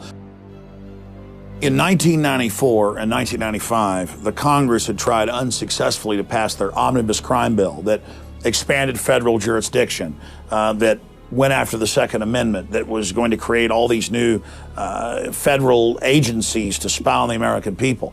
And that was one of the reasons that Oklahoma and other states were upset. They understood this was totally unconstitutional and a huge federal overreach, and it violated the 10th Amendment. But after the Oklahoma City bombing tragedy, suddenly they were able to rename it as the Anti-Terrorism Effective Death Penalty Act, and that was able to sell through. Well, I think one of the things we'll be seeing over the next few weeks and months are new legislation, both to deal with domestic groups and international terrorism. There's already one bill, the Omnibus Terrorism Act of 1995, that's on the cards. One of the dangers is that we stepped a little bit too far, and this bill is very controversial. We see amazing parallels between Oklahoma City and 9/11. And we see it also being used as a mass conditioning tool to launch a new war. In the case of Oklahoma City, a war against the American people. In the case of 9/11, a war against the Middle East and an invasion for resources. President Obama's Chief of Staff, Rahm Emanuel, recently said that you can never let a good crisis go to waste. This is an example of realpolitik. Taken to its extreme, we can quote the words of Robert Shapiro, former Clinton advisor, who recently wrote in an editorial that the only thing that can save the Obama administration is another terror attack like Oklahoma City or 9/11. So they think of us as expendable. They're willing to ride our ashes, stand in our graves to preserve their position. This is an example of the noble lie. And in the months and weeks building up to the Oklahoma City bombing, there was incredible conditioning on the news. These people are scared of the federal government. They're terrorists. They're going to kill you. They're going to bomb you. You watch, it's going to happen. And then sure enough, it happened. And then you look at the evidence, and government and black op fingerprints are all over it. The establishment is going to have trouble in the future orchestrating further atrocities like Oklahoma City, because the public is now really getting wise to their tricks. Oklahoma City is one of the best examples we've got where we can prove clearly that the official story is a fraud, that the government was involved and is using it to demonize good Americans. April 19, 1995 will live on in history as a reminder that we must all take an active role in holding our leaders accountable. Its legacy and lessons must be rooted in truth, not myth. The victims demand truth and justice. We have all witnessed firsthand the harsh reality of a government's ability to manifest its will upon the people. And it's up to the people to deprive government of the power to commit crimes and profit from the lies. It is every patriotic American's duty, every man, woman, and child's responsibility to research the facts contained in this film, to verify for yourself that this information is true and that the rabbit hole goes even deeper, and then take action to bring the criminals that perpetrated this attack to justice.